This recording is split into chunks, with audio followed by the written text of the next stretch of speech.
Okay? The beauty is that today, the other day, somebody put a message on WhatsApp and he made a mistake. He corrected that, he added the additional word that he had missed. And someone told him that there's an editing feature now in WhatsApp. You know that, I hope. How many of you know there's an editing? 15 minutes?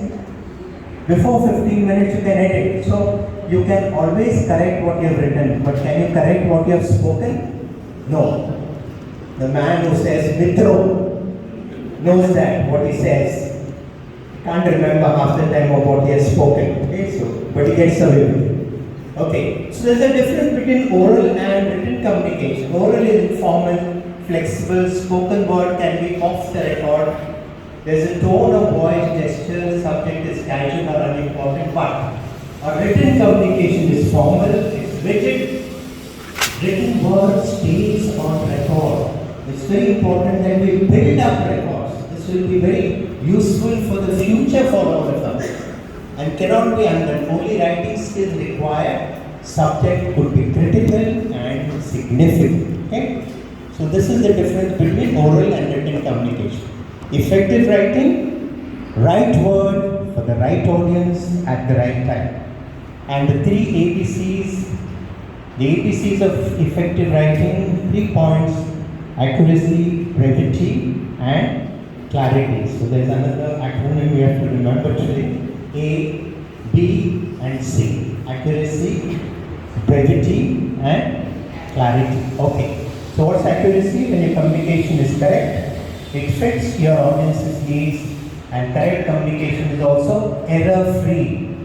Do the technical term that you use fit your audience's level of education and knowledge. Sometimes you use high-flown language that doesn't make much sense. You're not going to impress on people your writing skills. You have to convey the message.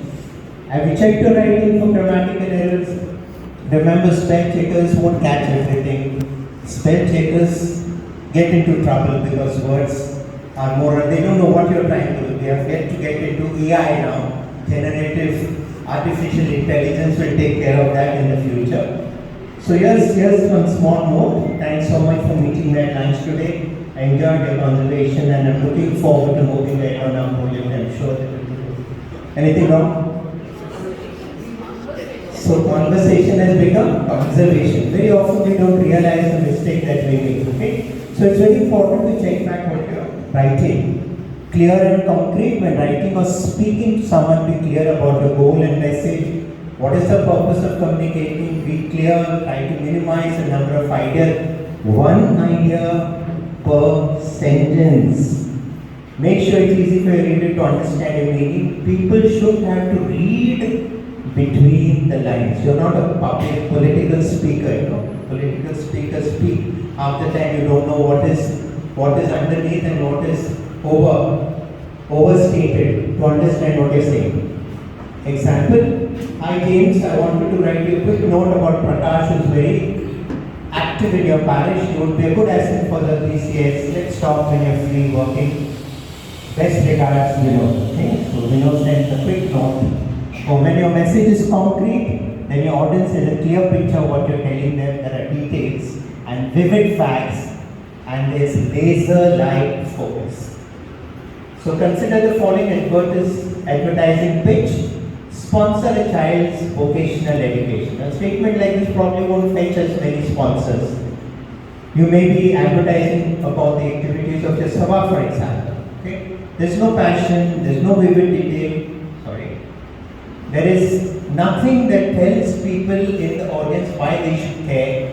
The message isn't concrete enough to make a difference. Now see, the same thing is put in another format. Statistics show that every third student in our country is unable to pursue vocational, career-related or higher studies because of lack of resources.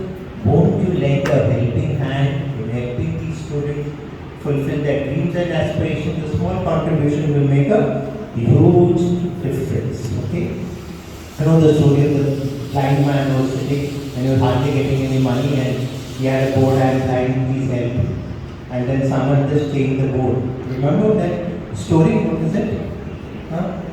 I can't see the sunrise. You can see. Can you help me? So something like that, something that catches the attention. Okay, this copy is better because there are vivid images. Okay, the third point is brevity. Okay, don't use too many filler words that need to be deleted. You can often eliminate words.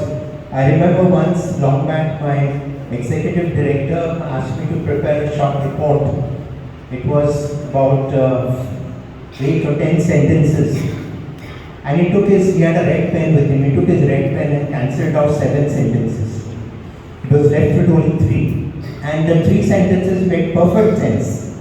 Perfect sense. 7 sentences were redundant. And that's how we tend to write. So there are unnecessary sentences. I have repeated the point several times in different ways. The reports that I read, the same material, the same point has been repeated again and again ad nauseam in the reports. So someone has to check whether there's been a reference earlier or not. Okay, there's a whole process of event reporting. You must collect first all the basics. So now we're getting into the art of a little bit of report writing. So we have something like you collect all the data and information, and before you start writing, accumulate the facts and the information. Prepare a first draft.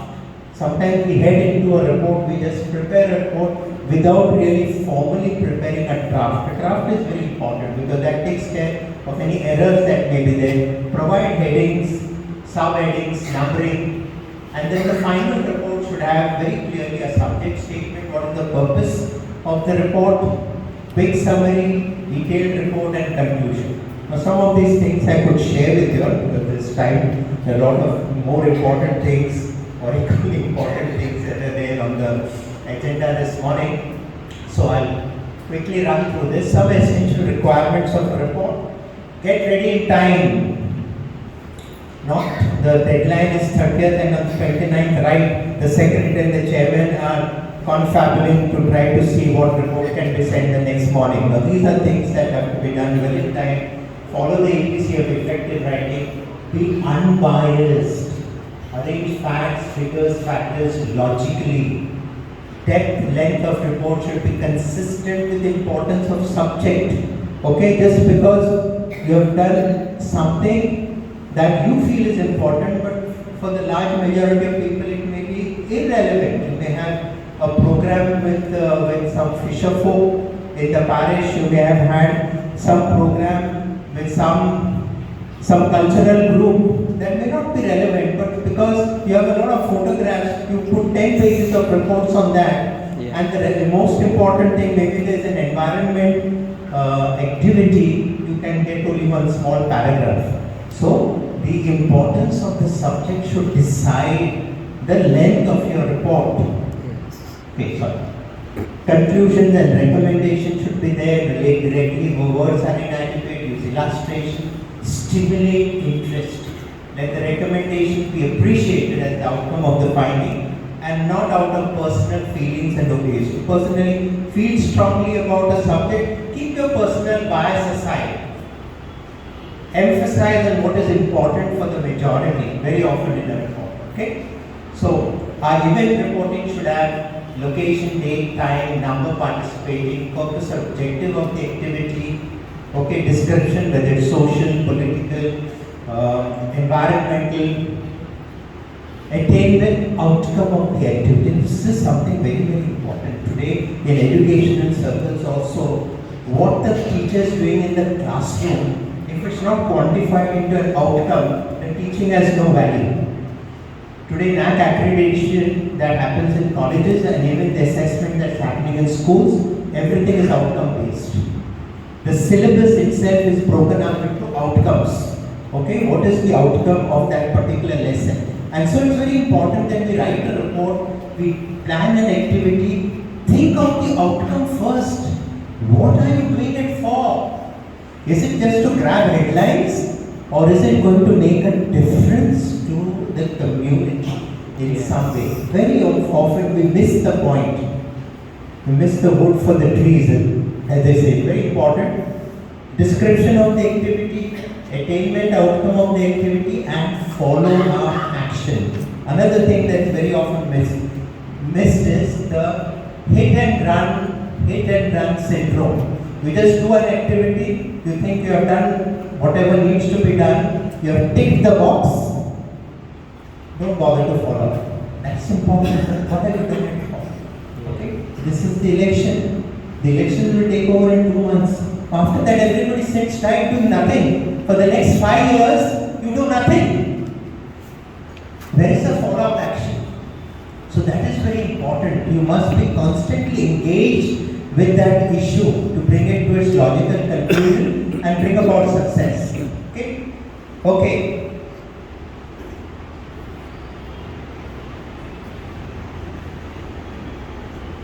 Okay? So, what is the good news? There was this doctor who went to the patient and said, I have bad news and very bad news. He said, what's the bad news, doctor? Give me the bad news first. He says, you have only 24 hours to live. That's the bad news. He says, if this is the bad news, what is the very bad news? He says, the very bad news is that I should have told this to you yesterday, 24 hours back.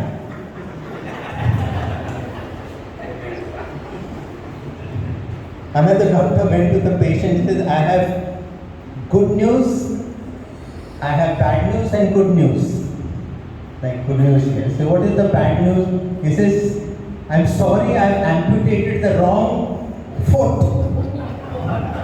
That's the bad news. So what's the good news then? Good news is that the person in the other bed wants your shoes. You can sell off your shoes. So what is the good news? The good news is that we have discussed it with the executive team and we have decided that we'll abolish the annual reports. They don't make sense. Are you happy about it? I thought, no annual reporting and all that. Okay, so that's the good news. And the not so good news is that there will be, monthly report, right? Teesta got it. Monthly reports. There will be now a format, we'll just show you the format, where you will prepare on a monthly. See, today in corporates also, people have stopped annual appraisals. Are you aware of that? There is an ongoing appraisal system that's happening on a weekly, monthly basis. Okay, we don't want to know at the end of the year what has happened. In any case, you just attach all the reports that you have sent, quarterly reports and all, and expect the executive to sit and sort out all that accumulated reports. So there will be a format for monthly report. The monthly report will be just 1-page report, to which you can attach. The attachment could be a summary of your activity, the report, 1 or 2 photographs. So that format also will come to you. Now this will help in streamlining. Now let's see some of the do's and don'ts related to no filing of annual reports. Monthly report will replace the annual report. Okay, so some reporting guidelines before I show you the report. First will be, you have what are known as DCs, right? Deanery councillors. Now the deanery councillors have to play a vital role. Your job is to monitor the functioning of the units in your respective deaneries. So what are you doing? So this is one way you will get the monthly report. And you have to ensure that the monthly report comes month after month. Monthly report doesn't mean Jan report comes in March or March reports comes in August. Monthly report has to come by the end of the month or by the beginning of the next month, definitely within the first 10 days. That's the first point. The reports will be in digital format, no physical sending of report. I'm told you to go to the Sabha office, somebody has to find the time, go and deliver the reports there. No. And Vinod was not there, or Matthew was not there, I don't know else, it's Elizabeth. So who's there who's not a digital format? You know why? Because some or the other, even the photographs never get captured in physical form. No? They get distorted. I just couldn't see properly any of the photographs that you will attach in the annual reports that I was asked to assess as part of the jury. So send, not 1, not 10, 20, 30, like you all bombard the group with so many photographs, 2 or 3 key photographs to be attached with a digital report. So it will be in digital. So all of you have your emails registered. I hope you'll have all the units. I'm sure have whoever secretary or chairman. Your report should be sent in digital format by email. Compulsory monthly filing, no more than 2 digital photos per event. Sabha banner to be seen in the background to confirm it's a Sabha event. You are having a program in the parish and you just happen to land there and you said this was organized by the Sabha. That's because you happen to be sitting there in the audience. So if there is a Sabha, it's a Sabha program, see to it that one photograph captures, there's a Sabha banner. If it's a program, there has to be a Sabha banner in the background. If merely participating in a non-Sabha organized event is mentioned, I told you at that we have this unfortunate habit of piggybacking. So we piggyback on someone else's activity. Okay? So the current government is doing a lot of piggybacking. We know that. So taking the credit for what has been done in the past, conveniently forgetting that the seeds, the foundation were done in the past. Okay? Reporting period, that December, not to be confused with financial reporting. Financial report will be separate. So that you don't have to send financial reports with your monthly report. That's format. Alexio is here. They will take care of the formatting. That will be financial year. And this is just a report. Okay? Any questions you have before just put that format, one of the format. Any questions you have?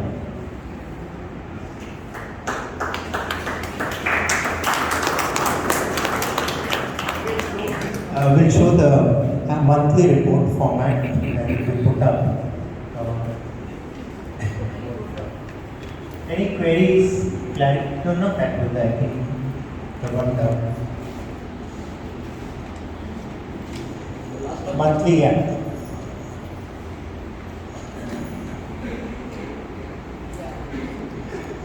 Okay, so this is the monthly summary reporting. There will be report for the month of.